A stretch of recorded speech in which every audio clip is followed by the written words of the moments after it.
I've really been wrestling with the question of, can depression and faith coexist? I mean, I've laid in bed for hours crying and sobbing, and I'm not lying to you, like very recently, asking God, can you just take my life, take this away from me? I don't want to hurt anymore. And then I start hearing these thoughts in my head saying, well, if you just had more faith, if you just loved Jesus more. I think that's a very dangerous road, and I think it's the enemy. Honestly, I do. I believe it's the enemy trying to convince us that we're not good enough. He tries to convince us that we're alone, that we don't have anybody on our side, that God has distanced himself from us. But here's what I want you to know, friends. There are around 264 million people that are estimated to have depression. Now think about that, 264 million people today who are struggling with it. And that's just an estimate. I would imagine there's more. So first, let's get this out of the way that you're alone, because you're not. What keeps us alone is not talking about things like this, especially in the Christian community where God wants us to share our struggles with one another. But you start asking those questions like, do I not have enough faith? Am I not good enough? Is God angry with me because I'm depressed? And I'm brought back to Psalm 6. David is talking to God, and I love David because he is like the epitome of vulnerability. He says, how long will this anguish go on? How long, Lord? How long? And man, I feel like that. Honestly, I feel like that today. And so it can feel like we're alone. It can feel like what we're doing is not good enough, that depression and faith can't coexist. And I'm just going to answer that straight up front. Yes, they can coexist. Actually, it is hard. I would say it is impossible to have depression without faith. And I'm not saying that faith causes depression. What I'm saying is that if you struggle with depression, you need faith to help you get through it. Hey friend, I needed to pause the video for a second and make sure I say this because it's so important. If you're struggling with thoughts of hurting yourself or hurting other people, please seek help. Please reach out to the suicide hotline or a friend or family member that you can trust. There's nothing that a YouTube video is going to say that's going to help you the way the medical world can help you in that way. And I truly believe that wholeheartedly. So be sure to reach out for help, and thanks. So I think there's three truths that we have to hold on to. We have to push into. We have to just grab on with everything we've got to accept the fact that depression and faith do coexist. The first, and this is the hardest, this is the one I struggle with the most, that in this life, we're going to have trouble. John 16:33, Jesus tells his disciples, he says those exact words. He says, in this life, you will have trouble. And I'm just going to stop there for a second. And so if you're laying in bed watching this, struggling, if you're going through a breakup, if you just lost your job, you need to know that Jesus told us that is possible in this life.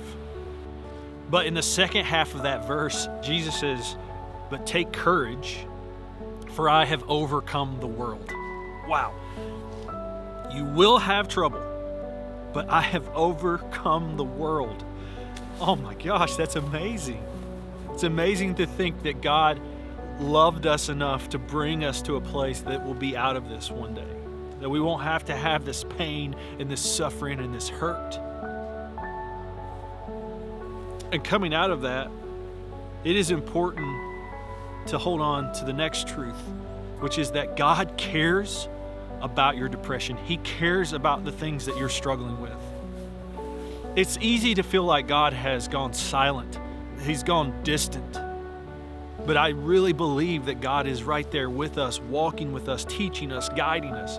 And one example of how I know that to be true is something Jesus says in Matthew 11. He says, come to me, all you who are weary and burdened, and I will give you rest. And he says, my yoke is easy and my burden is light.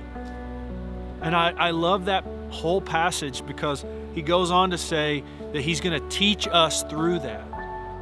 And I used to think Jesus was just going to take my burden off me. I wasn't going to struggle with anything. But that isn't what Jesus is saying here. What Jesus is saying is that as you come to him, he's going to teach you. You're still going to have a burden to carry, but it's his burden and it's light. That makes a difference when we walk through these seasons of trials, these seasons of sadness and depression and hurt and pain. Because it shows us that in the process, God is still making us new. He is revealing new things to us. He's challenging us in new ways. But we get caught up in feeling like we're alone. We get caught up in feeling like there is no one who hears our cries. And I think the enemy wants us to believe that. But Jesus tells us to come to him. And then the last thing that we do is we have to know where our acceptance lies. Now you can be a depressed person, you can be a Christian person, you can walk through all these things, but if you continue to put your identity in things of this world, you're going to keep seeking acceptance from this world. And this world has clearly let you down and will continue to let you down. But when our acceptance is in Jesus, we don't have to worry about being let down, and we have hope of something to come, not in the moment. And that's okay. We can lean into that. In Romans 5, it basically says that death came upon Adam because of sin, but that Jesus did something greater. I love that. As I say that, the sun comes out. Oh, it's so cool.